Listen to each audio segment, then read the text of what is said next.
Welcome to JC Jams, hosted by James Crew. And Joe Calarco. Each episode will bring a selection of songs to chat about and review. From James's jazz to Joe's hip hop, from operatic classics to trap bangers, and everything in between. Join us as we explore our music tastes and try to expand each other's. All right. Well, welcome, JC Jams 4. We've made it. Episode 4. Holy crap. Look at this. Yeah. We've brought 6 bangers for you today. Well, not bangers like the category of bangers last episode. Right. But, we brought 6 songs for you here today. I'll introduce my 6. We're going to do a little bit different style. We're going to do a snake this time. We're going to do one of my songs and then one of James's and back and forth. Yeah. I'm going to introduce my 6 songs to start. And then James will introduce his. We'll kind of, whatever. Okay. I brought my 3 were Black Licorice by Peach Pit, Roddy by Dejo, and Certain Romance by Arctic Monkeys. Is it pronounced Dejo?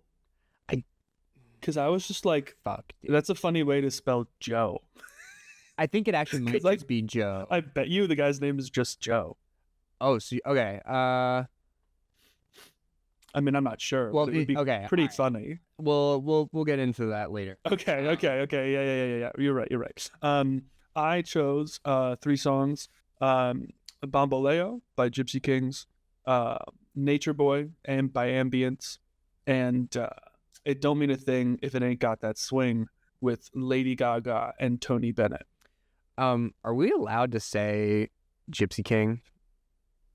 I don't know. It's the name of the band. Yeah, but I know, isn't Gypsy... It's spelled differently. Oh, is it spelled differently? Okay. It's an I, not a Y. I was just curious. I don't know. I wasn't... Yeah, I don't know. Yeah. I don't think anybody would... No, I know. Just being careful, We're going to start with Black Licorice. So you had a pretty relaxed, chill vibe to most of your songs, as did I, except for... well, I guess 2 of my songs don't really have a chill vibe. They're much more energetic, but yeah, Bamboleo and Swing. I mean, Swing is kind of it's chill in its own way.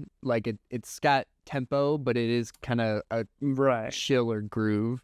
Yeah, I was very much feeling fall vibes, so I was giving some very much fall vibey song. I have 2 main playlists, and one which is mostly all of my rap and R&B, hip hoppy kind of stuff. And then a lot of more of indie, maybe some of the classic rock that I listen to, more traditional bands and stuff. And another playlist. So I went into that playlist for this song selection. Peach Pit is one of my favorite bands. I've seen them twice now in concert. Just recently, I think back in it was July, I'm pretty sure, or just before July. It was awesome. I loved it. I saw it with Jules.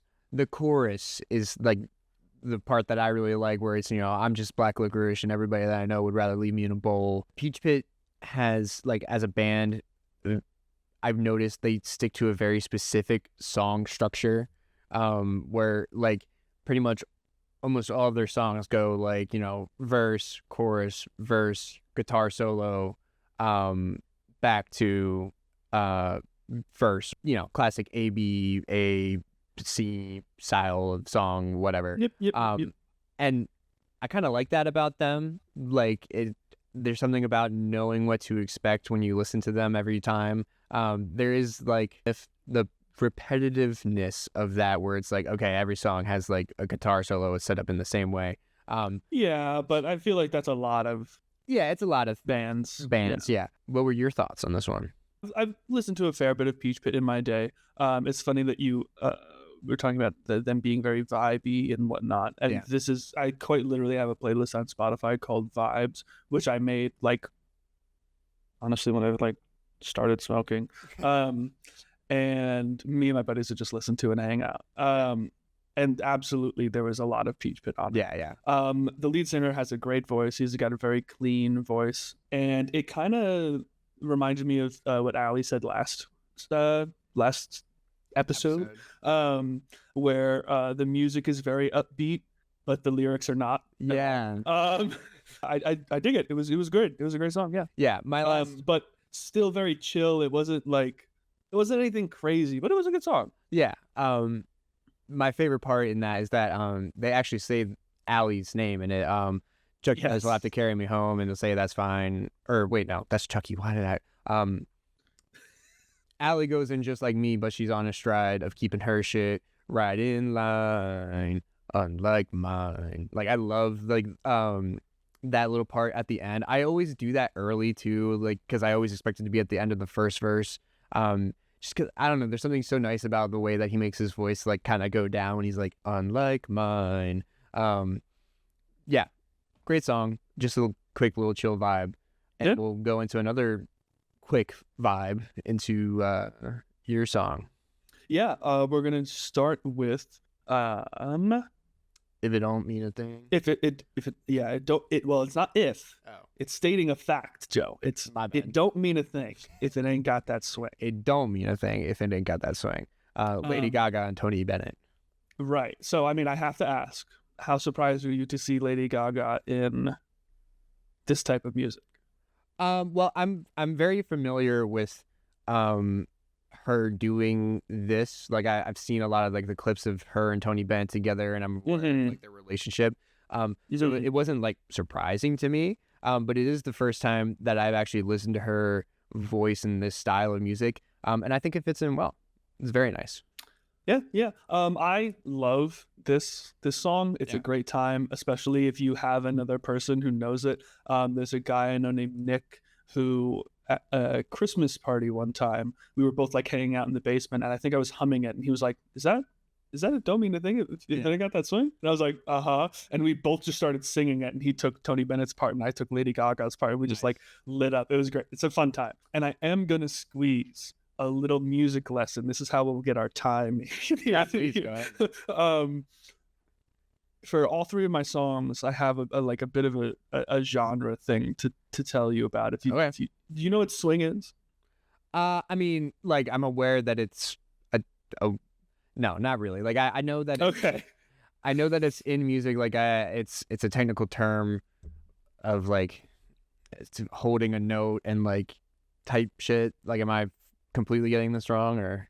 Yeah. Okay. Go ahead. Kind of, sort of. Okay. So, in most music, the accented or the stressed beats are beats like in 4/4 music are beats 1 and 3. Okay. So it's 1, 2, 3, 4, and swing is just 2 and 4 are the stressed beats. So it don't mean a thing if it ain't got that swing. Right. Do I instead of it don't mean a thing if it ain't got that swing. Gotcha. It sounds odd. So swing is this change of a norm that allows the tempo of this jazz music to kind of keep pushing you forwards onto the next part, because most people are wired to think of 1 and 3 because that's how most music is. And so when 2 and 4 are stressed, it's like it's this interesting.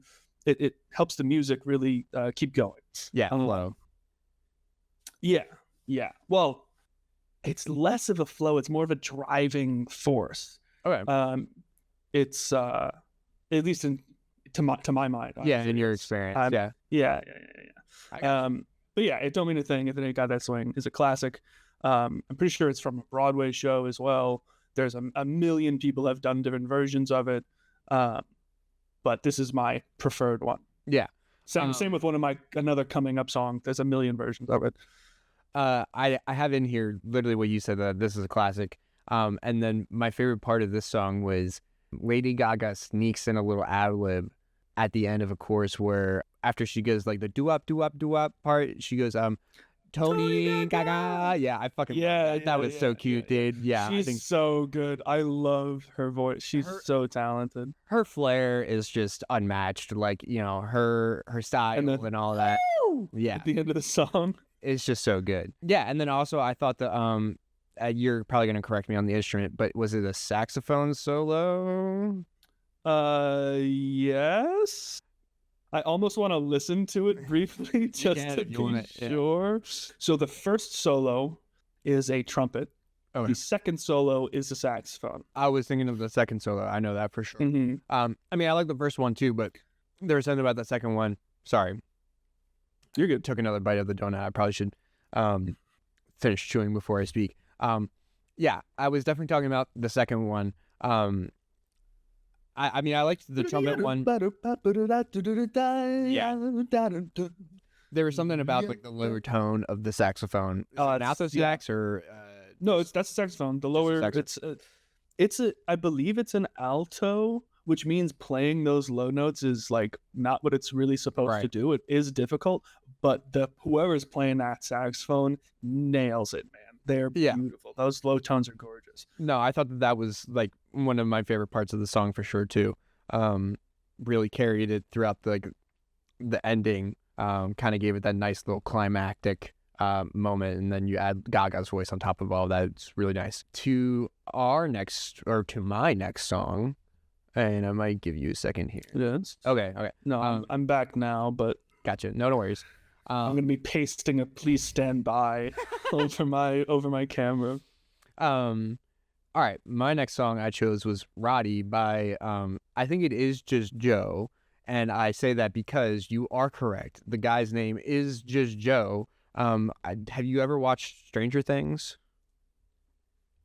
Wait, is this the guy? It is? Yeah.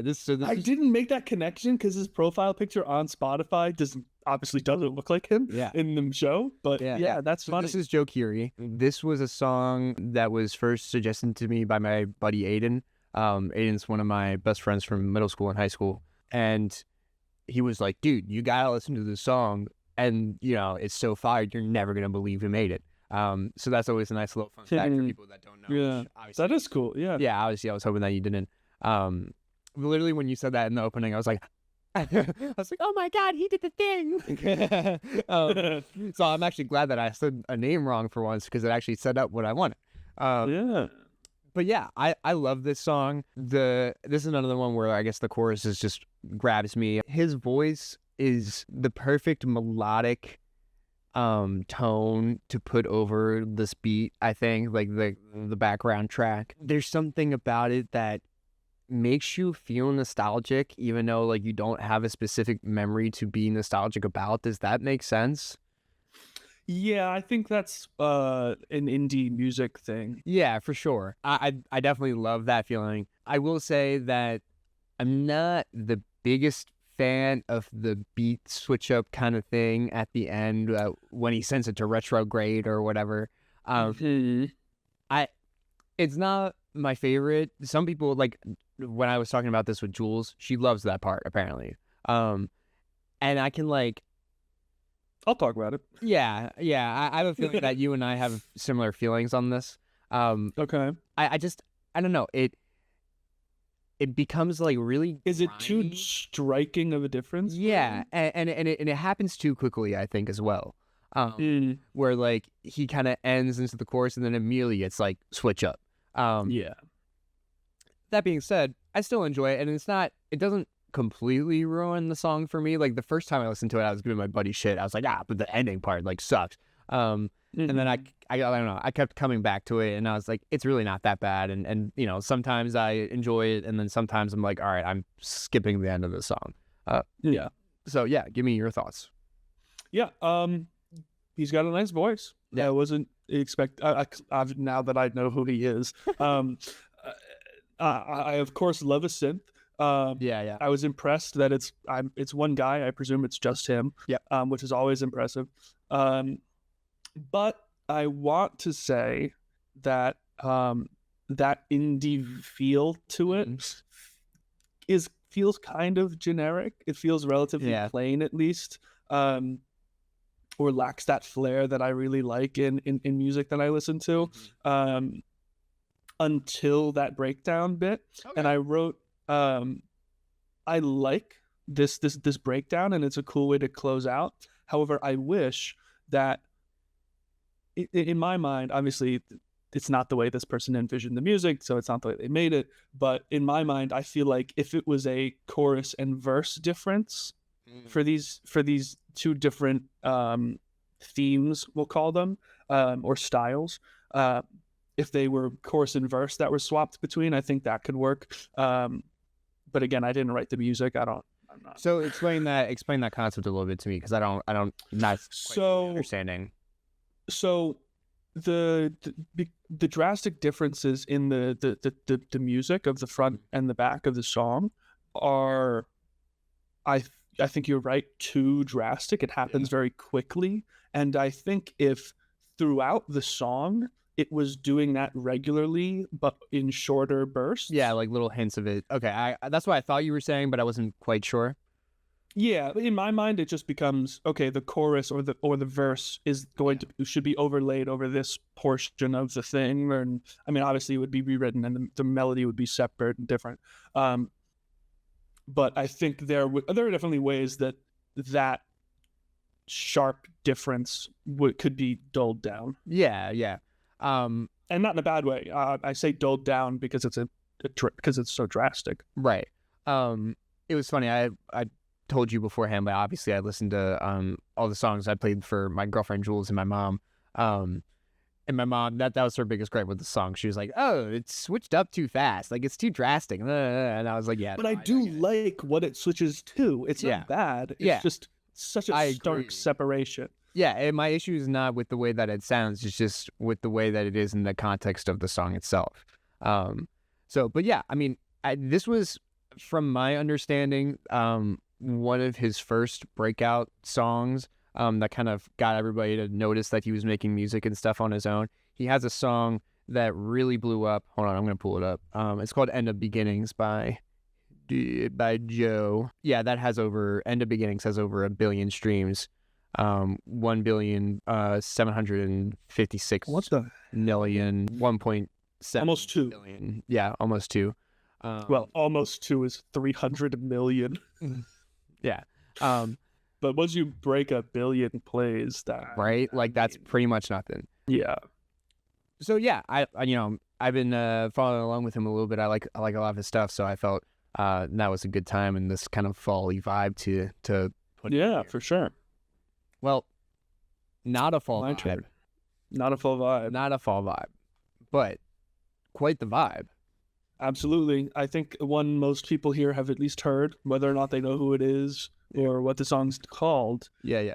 Bamboleo is a relatively popular. I think it's probably a sound effect on TikTok or whatever. Yeah. That's where I've heard it from for sure. Okay. Well, there you go. Like internet memes and such. Not TikTok specifically, but yeah. Bamboleo. Yeah. Okay. Just so everybody knows what we're talking about, in case they don't, go to the link in the description and click the link to our playlist and listen to all the music. Yeah. So Bamboleo. I mean, it's a classic. It's a banger. So go ahead. Okay. So these last 2 songs are kind of 2 sides of a coin here. Okay. Bamboleo is flamenco, or I believe what would be called rumba flamenca, because it's got influence from, I don't want to say this wrong. Is it Colombian? No. So I looked. I don't want to guess. Yeah, I'll double. I know they're from Brazil. I'm almost certain they're most of the guys are Brazilian, but they were formed in France. Yeah, I saw that they were Catalan. Okay. Which is in Spain. It's like a country in Spain. Yeah, so they're Spanish. The more you know.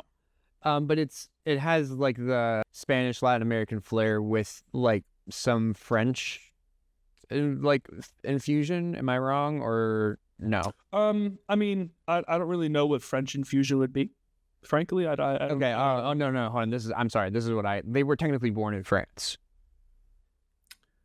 All of them? Although the group members were born in France, their parents mostly. Oh, I didn't know. Wow. Okay. Yeah, mostly Spanish Romans.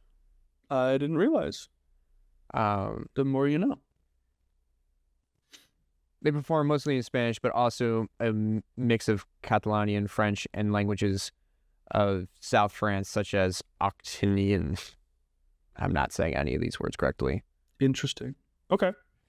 But yeah, the Gipsy Kings are a multinational, multifaceted group. Absolutely, they are. This again, I'm gonna call back to. Sorry, go ahead. You're good. I'm gonna call back to the last episode again. Was it Allie? No, it was me that mentioned the importance of rhythm guitar. Yeah. And this song rocks it. It holds it out from right from the beginning. Dum, dum, dum, dum, dum, dum, dum, dum. And it turns into a strum, and then it's through the rest of the song. And the song's just it's high energy. It's you can like dance and belt this thing out. It's you don't even need to really know the words, but you know that chorus and you're singing it. Yeah, it's a great time. I don't have a lot to say. It's just a great time. No, absolutely. Yeah, I have on here. Here, I wonder if it will pick up in the camera.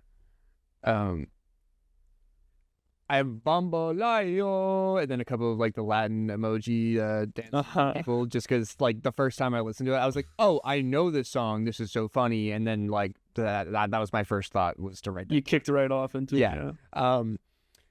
Yeah, no, this one slaps. This would have fit in our category of bangers last week. Absolutely. What I have is that I looked up what Bamboleo means, because I was like, all right, well, I'm curious. I didn't want to look up all the lyrics because I felt like that kind of would have ruined it for me, low key. Like, kind of. Yeah. So I listen to a lot of music that I don't know the words that they're saying, because it's in a different language, and I like it because it just turns the voice into another instrument for me. Yeah. But what does it mean? Well, so Bamboleo specifically means to like sway or swing. Let me double. Yeah. So it's basically just dance. Wobble, sway, or dangle in Spanish is what it means. Which made me write down in my notes that this is pretty much the flamenco version of "If It Don't Mean No Thing," or it ain't got no swing. You're right. Right? I didn't even think of that. Right? Like I was like, kind of, sort of is. Like this. This is the Latin American version of if it ain't got no swing. I never even, clearly I didn't know what the word meant. Yeah. But yeah, no, that's hilarious. That's awesome. Yeah, I thought that was kind of funny. So, okay, this is my one gripe with the song. The clicking. The clavas, that's what they're called. The clicking, the clavas, whatever. So I don't think they're castanets. Okay. I'm pretty sure. So clavas are basically like just two sticks that you just clack together. But yes, yeah, it's fine I can for a little bit, but for like the whole song, like at some point I was like, yeah, like, okay, yeah, like, why? Stop, like, please. Well, it's a very light percussion song. There is a percussionist, but he's using like brushes on a spring top thing. It's very light. You can barely hear it. So I guess so it needs that sharp. Yeah. But I mean, for the most part, banger. Like, it's not like it was something where like the clicking after like the second or third listen, I was like, I'm really starting to notice it. You know what I mean? But like on the first listen, I was like, Bamboleo. Yeah. You know, it was just like vibes. So, yeah, no, banger. Your last song. Yeah, we're moving on to my last song. It is it's called Certain Romance by Arctic Monkeys. Arctic Monkeys is another one of my favorite bands. They're probably, I would say probably my favorite like alternative indie band.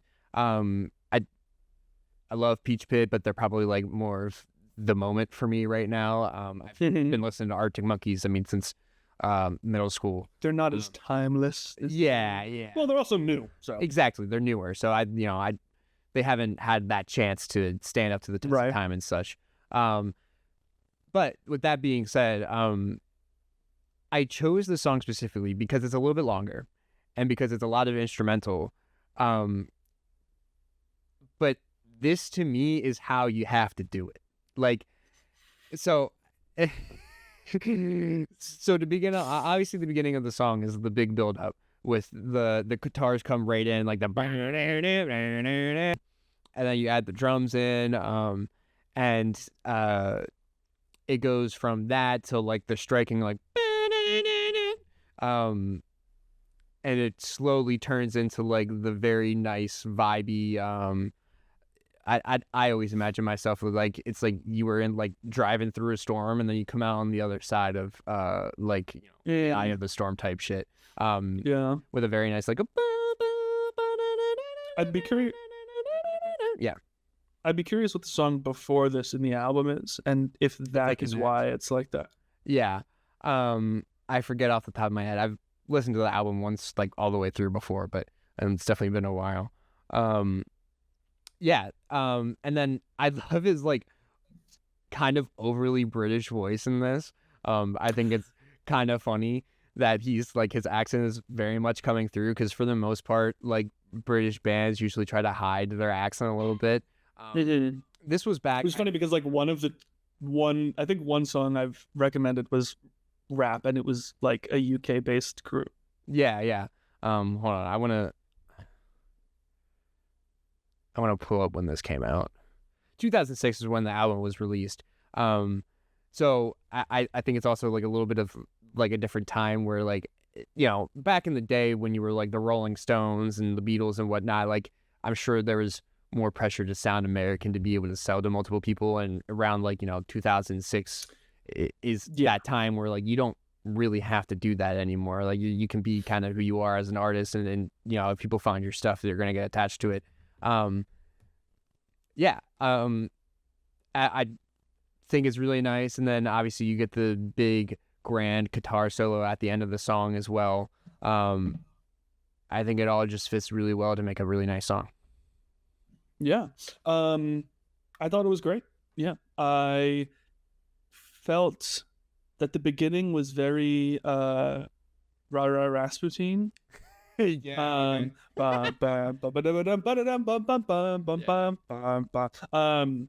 And that really immediately got me in a better mood to listen to the song, because I didn't know what I was expecting, and I was like, oh, this is gonna be good. And it was good. I wrote similar stuff to what you just said. At first I didn't really like his voice. It felt the accent was cool, but there's like a nasaliness to it that I didn't like. However, I think once the song gets going, it's such a good contrast and stands out in compared to the instruments so well that it works like perfectly.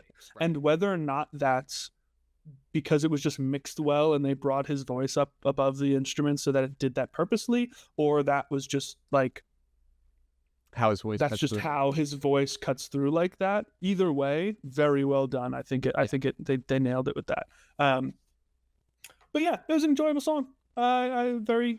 This fits the rest of the vibes so far from your playlist. They were all very chill, chill songs. The playlist I pulled this from is called Monkeys, Elephants, and Peaches, because basically the three bands that I like the most is Artic Monkeys, Cage the Elephant, and Peach Pit. So I threw Roddy. That's a cool title for a playlist, though. Yeah, that's a pretty smart. What I was gonna say was that when I played this one, my mom complained about his British voice. Like after I was like, I kind of like his like Britishy voice and whatnot. She was like, oh, I was just gonna say that I didn't like that part because, you know, I can barely understand him. Like I was like, all right, mom. You're like, okay, yeah. I mean, I say that about some music, but it's because I can't understand them.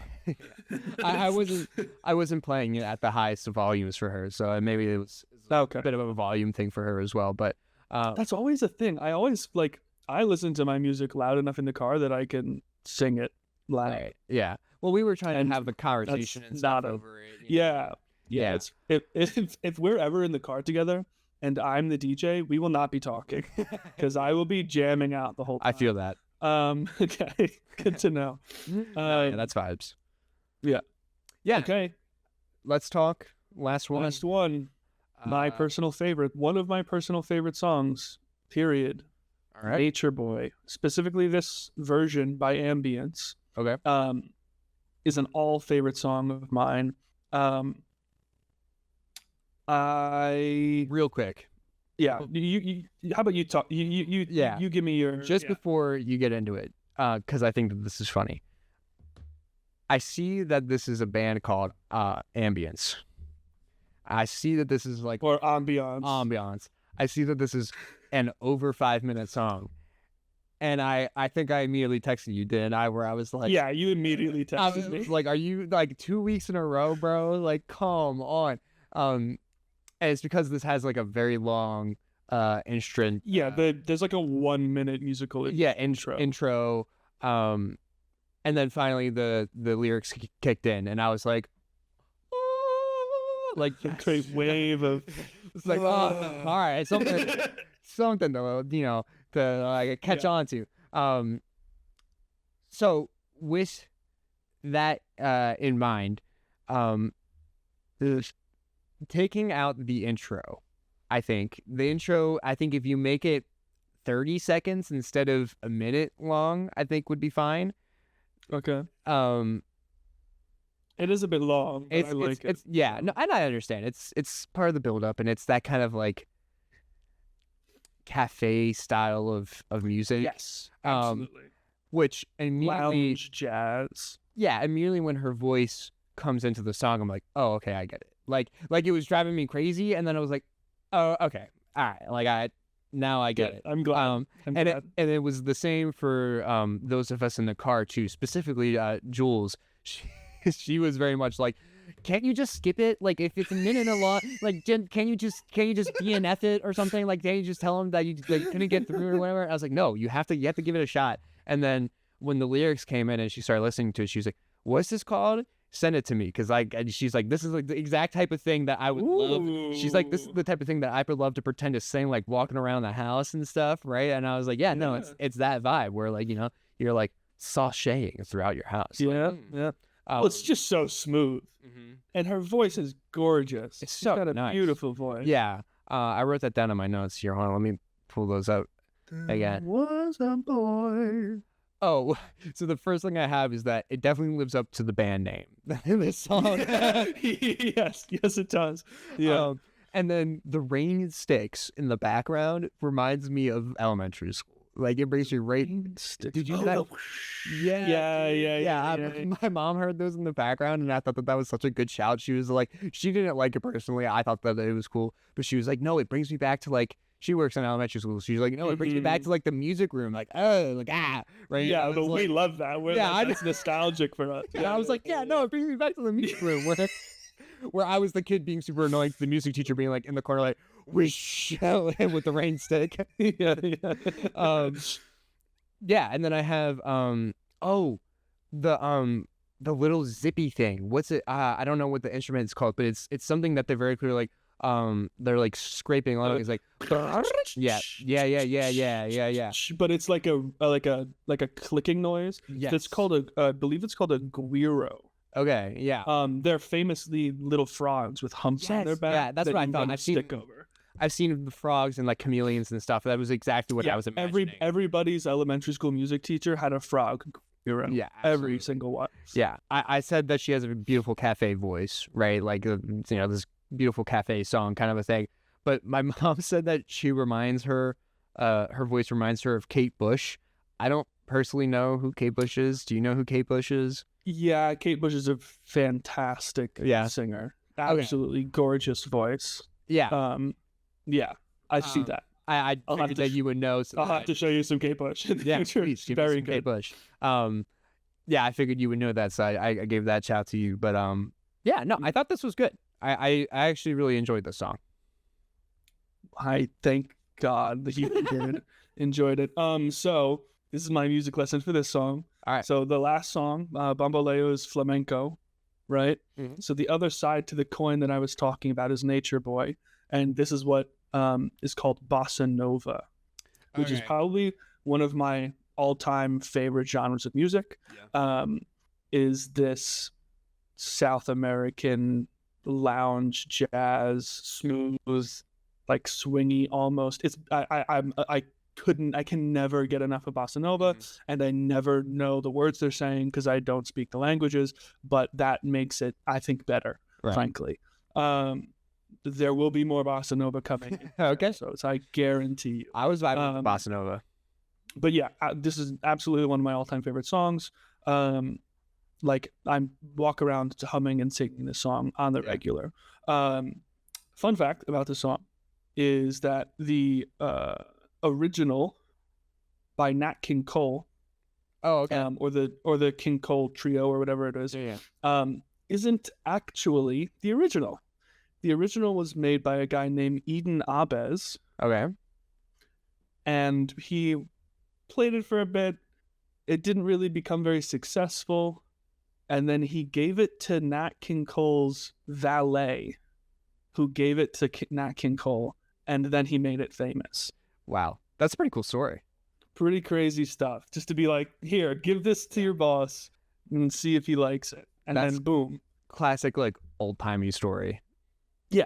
I Yeah, gave it I to have- valet. You know, way. I've got one tiny story like that, but Okay. that's about. There's this one time I was walking to Rittenhouse Park and I had my tuba on my back, and I was going to a rehearsal, and I'm walking through the park, and this guy comes up to me and he's like, "I bet I could play that."